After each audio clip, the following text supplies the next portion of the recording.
Assalamualaikum warahmatullahi wabarakatuh. Perkenalkan, nama saya Aisyah Nurdia Ayuningsih, Program Studi Marketing Komunikasi, Universitas Mercu Buana. Sebelumnya di sini saya ingin mengucapkan terima kasih kepada Bapak Islahul Ben selaku dosen pengampu mata kuliah Pendidikan Anti Korupsi dan Etik UMB. Berikut merupakan materi TP2 yang akan saya sampaikan. Di sini terdapat 4. TB2.1 Perlunya integritas diri pejabat publik dalam pencegahan tindakan korupsi.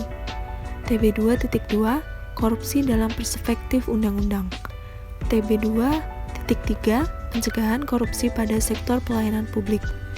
TB2.4 Peranan mahasiswa dalam pencegahan korupsi. Sebelum ke materinya, sebelumnya di sini saya akan menampilkan sedikit video tentang korupsi. Korupsi berasal dari bahasa Latin corruptio atau corruptus, dari kata kerja corrumper, yang bermakna kebusukan, kebejatan, ketidakjujuran, dapat disuap, tidak bermoral, dan penyimpangan dari kesucian. Kata ini kemudian turun dalam beberapa bahasa di Eropa, di Inggris dan Perancis dikenal sebagai corruption, dan dalam bahasa Belanda corruptie, dan selanjutnya dalam bahasa Indonesia dengan sebutan korupsi. Korupsi dapat didefinisikan sebagai perbuatan yang merugikan kepentingan negara atau masyarakat luas untuk kepentingan pribadi, golongan, atau kelompok tertentu. Beberapa organisasi internasional menyepakati bahwa korupsi adalah penyalahgunaan kekuasaan atau wewenang untuk memperoleh kepentingan pribadi. Bayangkan berapa banyak kegiatan ekonomi, pendidikan, sosial, dan kesehatan yang dapat dilakukan jika dana sebesar XX tersebut disalurkan kepada masyarakat.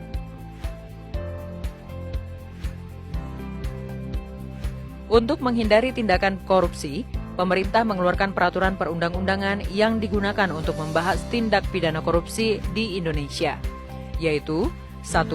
Delik korupsi dalam KUHP yang tersebar dalam beberapa bab, antara lain kejahatan terhadap penguasa umum dan kejahatan jabatan. 2. Undang-Undang Nomor 3 Tahun 1971 tentang Pemberantasan Tindak Pidana Korupsi. 3. Undang-Undang Nomor 31 Tahun 1999 tentang Pemberantasan Tindak Pidana Korupsi, sebagaimana telah diubah dengan Undang-Undang Nomor 20 Tahun 2001 tentang perubahan atas Undang-Undang Nomor 31 Tahun 1999 tentang Pemberantasan Tindak Pidana Korupsi. 4. Undang-Undang Nomor 30 Tahun 2002 tentang Komisi Pemberantasan Tindak Pidana Korupsi, sebagaimana telah diubah kedua kalinya dengan Undang-Undang Nomor 19 Tahun 2019 tentang perubahan kedua atas Undang-Undang Nomor 30 Tahun 2002 tentang Komisi Pemberantasan Korupsi. Perlunya integritas diri pejabat publik dalam pencegahan tindakan korupsi.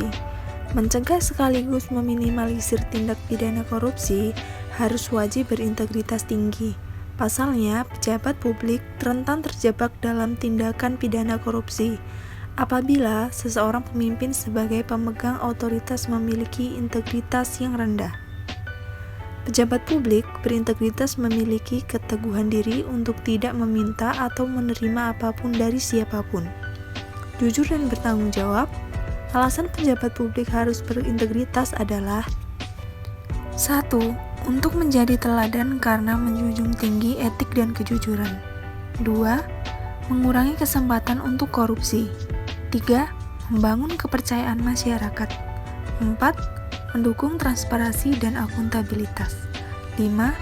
Meningkatkan efisiensi dan kualitas layanan publik.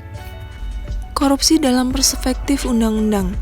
Korupsi dalam perspektif undang-undang adalah merujuk pada tindakan-tindakan yang melanggar hukum terkait penyalahgunaan kekuasaan atau posisi dalam rangka memperoleh keuntungan pribadi secara ilegal.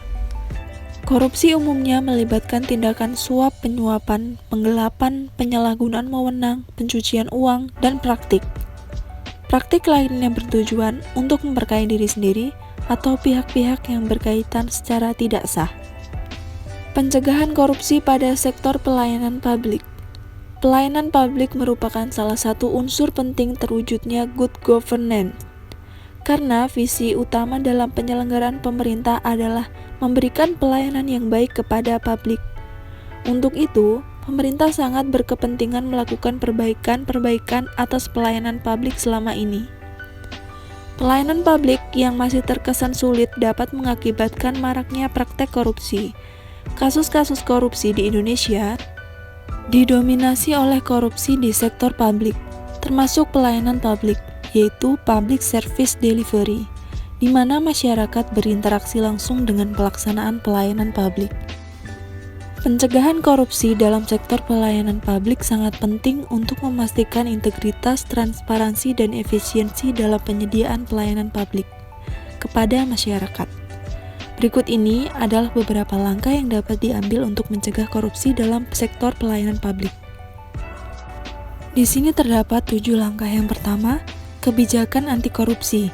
Kedua, penegakan hukum yang efektif. 3, pengawasan dan audit. 4. Transparansi dan akses informasi. 5. Pelatihan dan pendidikan. 6. Peningkatan gaji dan penghargaan. 7. Keterlibatan masyarakat. Peranan mahasiswa dalam pencegahan korupsi. Mahasiswa mempunyai peranan yang sangat penting. Peranan tersebut terdapat dalam peristiwa-peristiwa besar yang dimulai dari Kebangkitan Nasional tahun 1908, Sumpah Pemuda tahun 1928, Proklamasi Kemerdekaan NKRI tahun 1945, lahirnya Orde Baru tahun 1996, Reformasi tahun 1998. Tidak dapat dipungkiri bahwa dalam peristiwa-peristiwa besar tersebut tampil di depan sebagai motor penggerak dengan berbagai gagasan, semangat, dan idealisme yang mereka miliki. Cara mencegahnya yaitu dengan edukasi. Mahasiswa perlu dilengkapi dengan edukasi mengenai korupsi terkait bahaya dan bagaimana memeranginya. Kedua, pantauan dan pengawasan. Berfungsi sebagai pengawas independen dalam penggunaan dana publik. Ketiga, kritik konstruktif. Berfungsi sebagai pengawas independen. Keempat, etika dan kesadaran anti korupsi. Dapat menjadi agen perubahan di kalangan mahasiswa dengan membangun nilai-nilai integritas, etika, dan transparansi dalam lingkungan kampus. Kelima, kolaborasi dengan institusi anti korupsi. Berkolaborasi dengan lembaga anti korupsi yang ada untuk menambah pengetahuan terkait korupsi dan belajar memerangi korupsi. Berikut merupakan paparan materi dari tugas besar 2 saya. Terima kasih, kurang lebihnya mohon maaf. Wassalamualaikum warahmatullahi wabarakatuh.